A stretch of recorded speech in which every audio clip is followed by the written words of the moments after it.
Good morning Vijayawada. నా కలదు అందమైన విజయవాడని చూపిస్తాను. ఎలాగుంది విజయవాడ? మొన్నటి వరకు అతలకుతలమైన విజయవాడ ప్రజల బాధలను మరిపించడానికి పాపాయి వాళ్ళే తప్పడడుగులేస్తూ చిరునవ్వుతో కనిపిస్తున్న కృష్ణమ్మను ఒకసారి చూడండి. ఎంత అలంకారప్రాయంగా కనిపిస్తుందో కదా. తల్లి కృష్ణమ్మ నీ ముద్దు బిడ్డడు ప్రకాశం బ్యారేజ్ మీద నుంచి శతకోటి వందనాలు తెలియజేస్తున్నాడు. స్వీకరించి తల్లి. చూసారా ఎంత అద్భుతంగా ఉందో? చాలా చాలా ప్రశాంతంగా ఉంది.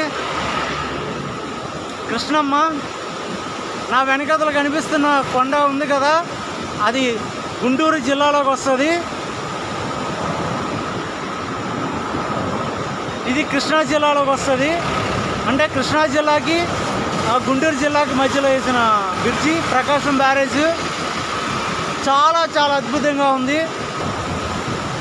నా విజయవాడ ప్రజలని ఎల్లకాలం కాపాడాలి తల్లి, నీవే బాధ్యత. ప్రకాశం బ్యారేజ్ మీద నుంచి నడుస్తుంటే కొద్దిగా భయం వేస్తుంది. వెహికల్స్ కూడా చాలా స్పీడ్గా డ్రైవ్ చేస్తున్నారు. మీరు చూస్తున్నారు కదా, ఇది భవానీ గార్డెన్స్ అంటారు. ఇది కృష్ణానది మధ్యలో ఉంది. లాంచీలు కూడా ఉంటాయి, ఎప్పుడైనా వెళ్ళాలనుకుంటే చాలా బాగుంటుందంట. చిన్న నోరు, ముక్కు, కళ్ళు, కనుపాపలు, ఇదంతా కిరీటంలాగా ఉంది చూడ్డానికి. చూసారా కృష్ణమ్మ ఎలాగ పరుగులు తీస్తుందో?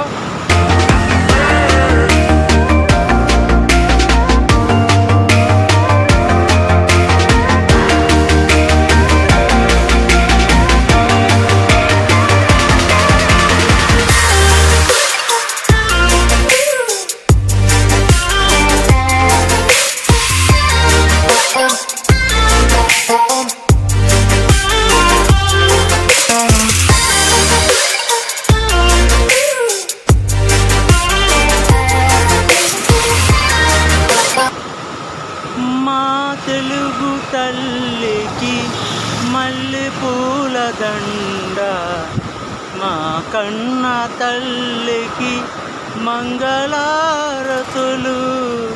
కడుపులో బంగారం. మీకు ఈ పాట వస్తే కామెంట్ రూపంలో తెలియజేయండి. ఈ పాటను ఎవరు రాశారో కూడా కామెంట్ రూపంలో తెలియజేయండి.